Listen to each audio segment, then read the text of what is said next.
Determinants of supply. चलो भाई, determinants of supply बड़ा इजी सा है, और factors affecting elasticity of supply नहीं है हमारे सिलेबस में। बीच में टाइम पीरियड वगैरह दे रखा है, वो भी सिलेबस में नहीं है। जितना है, जितना पढ़ा रहे हैं उतना ही हमारे सिलेबस में है। ठीक है तने भैया, तने पढ़ते चलो, थक रहे हो तो बताओ। सबसे पहला है प्राइस ऑफ कमोडिटी। हमें पता है कि प्राइस ऑफ कमोडिटी में क्या होता है, प्राइस बढ़ती है सप्लाई बढ़ती है, प्राइस कम होती है सप्लाई भी कम हो जाती है बेटा। आगे बढ़ते हैं, अगले पॉइंट पर आते हैं, goals of producers. Goals of producers. अब दो तरह के गोल्स होते हैं प्रोड्यूसर्स के। कुछ प्रोड्यूसर्स कहते हैं कि भैया हमारा गोल है सेल्स मैक्सिमाइजेशन, और कुछ प्रोड्यूसर्स बोलते हैं, वो बोलते हैं हमारा जो गोल है वो है प्रॉफिट मैक्सिमाइजेशन। क्या भाई, एक प्रोड्यूसर बोलता है मेरा गोल है सेल्स मैक्सिमाइजेशन, जिसका ऑब्जेक्टिव होता है सेल्स मैक्सिमाइजेशन, वो क्या करेगा, more quantity at lesser price, ज्यादा सामान कम कीमतों पर। और प्रॉफिट मैक्सिमाइजेशन जिसका एम होता है वो more quantity at higher price, ज्यादा सामान महंगे कीमतों पर वो प्रोवाइड करेगा मार्केट में। ठीक है भाई, तो भाई ये तो हो गया आपका गोल्स। अब तीसरा है इनपुट प्राइस। तीसरा पॉइंट है इनपुट प्राइस। इनपुट प्राइस का मतलब क्या है, सामान को बनाने में कितना खर्चा लग रहा है, उसे बोलेंगे आप इनपुट प्राइस। अगर किसी भी सामान को बनाने में ज्यादा इनपुट प्राइस लग रहा है, मोर आईपी लेस सप्लाई, ज्यादा सामान लग रहा है, ज्यादा खर्चा लग रहा है, तो वहां पर कम सप्लाई होगी, बिकॉज कॉस्ट ऑफ प्रोडक्शन बढ़ जाएगा तो प्रॉफिट मार्जिन कम हो जाएगा। और अगर लेस इनपुट प्राइस है तो मोर सप्लाई होगा। समझ में आ गई मेरी जान? सबको समझ में आया? सेल्स मैक्सिमाइजेशन को ही रिस्क मिनिमाइजेशन बोलते हैं, जिसने भी पूछा उसको बता रहा हूं। सेल्स मैक्सिमाइजेशन को रिस्क मिनिमाइजेशन भी बोलते हैं। लो भाई,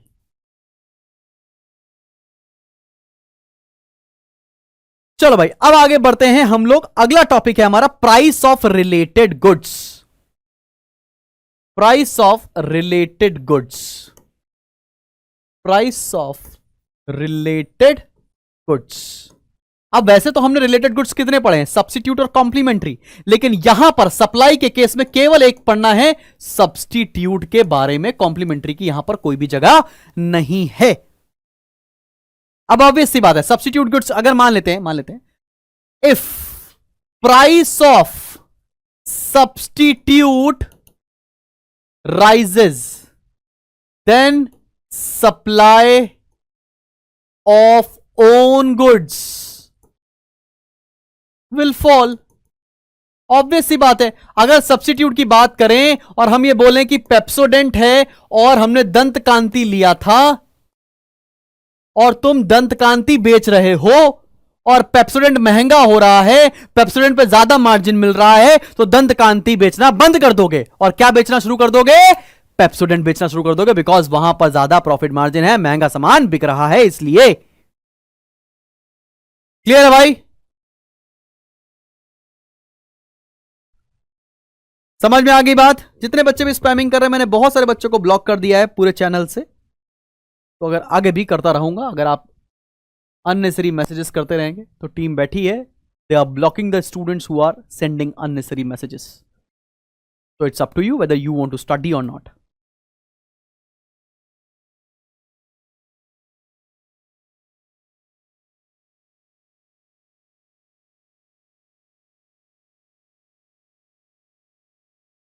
चलो बहुत बढ़िया, आगे बैठे हैं और आगे बढ़ते हैं और नेक्स्ट है टेक्निक ऑफ प्रोडक्शन। 4 पॉइंट तुम्हारे सामने तक हो चुके हैं, 5th पॉइंट पर आते हैं। 5th है टेक्निक ऑफ प्रोडक्शन। अगर कोई एडवांस टेक्निक आ गई, ऐसी टेक्निक जिससे हमारा कॉस्ट ऑफ प्रोडक्शन कम हो जाए, कोई लेटेस्ट टेक्निक आ गई, बहुत बढ़िया तरीका आ गया बनाने का सामान, जिससे हमारा क्या हो रहा है, जिससे हमारी कॉस्ट ऑफ प्रोडक्शन कम हो जाएगा। तो उस केस में क्या हो जाएगी, हमारी सप्लाई बढ़ जाएगी, एल्स जो सप्लाई थी वही रहेगी। ठीक है ना भाई।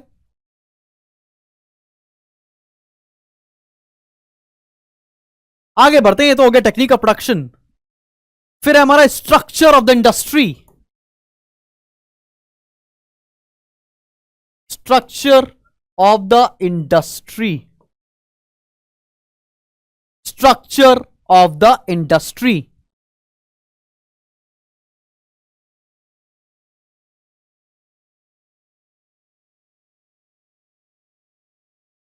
अगर किसी की मोनोपोली है तो वो हमेशा प्राइस बढ़ने का वेट करेगा। मोनोपोली है, जिस प्राइस में चाहेंगे उस प्राइस में बेच लेंगे। लेकिन अगर फर्म में कंपटीशन है, किसी भी मार्केट में कंपटीशन है, तो वहां पर हम जिस प्राइस पर चाहें उस प्राइस पर सामान नहीं बेच पाएंगे। तो अगर मोनोपोली है, जिस प्राइस में चाहेंगे उस प्राइस से बिकेगा। अगर कंपटीशन है तो उस जिस प्राइस में चाहें उस प्राइस में नहीं बेच पाएंगे। हमको अपने कंपटीशन के प्राइस को, कॉम्पिटिटर के प्राइस को ध्यान रखना पड़ेगा। नेक्स्ट पॉइंट पर आते हैं, that is point number 7, policy of taxation and subsidies.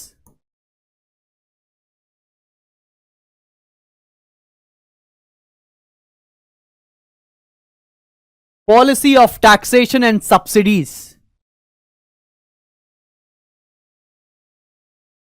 Policy of taxation and subsidies. अब भाई देखो, अगर कभी भी टैक्स बढ़ रहा हो किसी भी इकोनॉमी के अंदर, तो ऑब्वियस सी बात है सप्लाई कम हो जाएगी।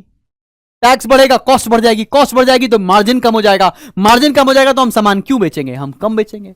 और अगर सब्सिडीज बढ़ रही होंगी, मतलब डिस्काउंट गवर्नमेंट की तरफ से, तो सप्लाई बढ़ जाएगी। सब्सिडीज मिल रही है, छूट दे रही है गवर्नमेंट, तो हमें क्या होगा, तो हमें भैया प्रॉफिट मार्जिन बढ़ जाएगा, तो हम ज्यादा से ज्यादा सामान बेच सकते हैं। जैसे टेस्ला जो कंपनी है यूएस में, उसको गवर्नमेंट 100% की सब्सिडी देती है, तभी वो प्रॉफिट मेकिंग कंपनी है आज की डेट पे। आज 6 पॉइंट में क्या बोला, अगर इंडस्ट्री में मोनोपोली है तो किसी भी प्राइस पे सामान बेच लेंगे, और अगर कंपटीशन है तो हमें कॉम्पिटिटर के प्राइस पर ही सामान बेचना पड़ेगा। नेक्स्ट पॉइंट पर आते हैं, point number 8। Point number 8,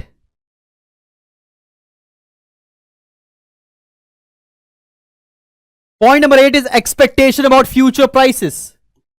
expectation about future prices. Expectation about future prices. Future में प्राइस कैसा होगा। अगर फ्यूचर में प्राइस बढ़ेगा, then today supply will fall. अगर हमें ऐसा लग रहा है फ्यूचर में प्राइस बढ़ने वाले हैं, तो हम आज थोड़े ना बेचेंगे, हम फ्यूचर में बेचेंगे। और अगर हमें ऐसा लग रहा है फ्यूचर में प्राइसेस कम हो गए, then today supply will fall. अगर हमें ऐसा लगे भैया फ्यूचर में तो भैया इस चीज के पैसे मिलेंगे ही नहीं, कम पैसे मिलेंगे, तब क्या करेंगे भाई, तब सप्लाई आज ही बेच दो, सारा सारा आज बेच दो। सब्सिडीज एक तरह का डिस्काउंट होता है जो गवर्नमेंट देती है, जैसे सिलेंडर पे मिला करता था हमें।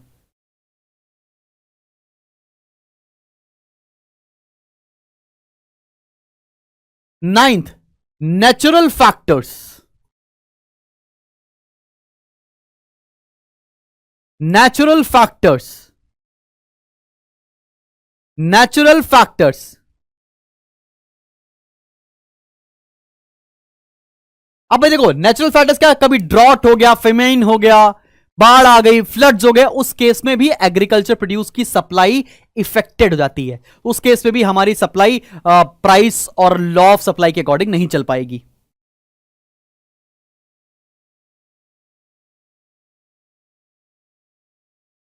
नेक्स्ट है मोनोपोली, मतलब एक छत्र राज, मतलब केवल हम ही सामान बेचेंगे, वो होता है monopoly. Agreement among producers. Agreement among producers. Agreement among producers. अब क्या हो गया, बहुत सारे प्रोड्यूसर ना कार्टेल बना लेते हैं। वो कहते हैं भाई साहब ऐसा करते हैं ना, मार्केट में शॉर्टेज कर देते हैं, और जब शॉर्टेज हो जाएगी तो सप्लाई हम लोग हाई प्राइस पर कर देंगे, जैसे प्याज के साथ अक्सर होता है मार्केट में। बहुत सारे प्रोड्यूसर्स मिल जाते हैं, बहुत सारे फार्मर्स मिल जाते हैं, और भाई मार्केट में प्राइस रेस करते हैं भाई, जिसे ब्लैक मार्केटिंग भी बोलते हैं। समझ आई बात? और 11th और लास्ट पॉइंट है इसके अंदर का, availability of transport and communication facility.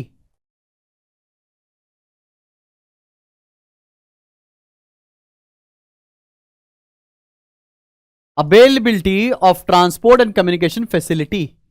अगर देखो, अगर इजी ट्रांसपोर्ट है तो सप्लाई बढ़ेगी, लेकिन इजी ट्रांसपोर्ट नहीं है तो वहां पर सप्लाई कम हो जाएगी। अगर मुझे श्रीनगर में सामान बेचना हो तो मैं कम बेचूंगा, लेकिन अगर मुझे वही किसी दिल्ली या किसी चंडीगढ़ के एरिया में बेचना होगा तो मैं ज्यादा सामान बेचूंगा।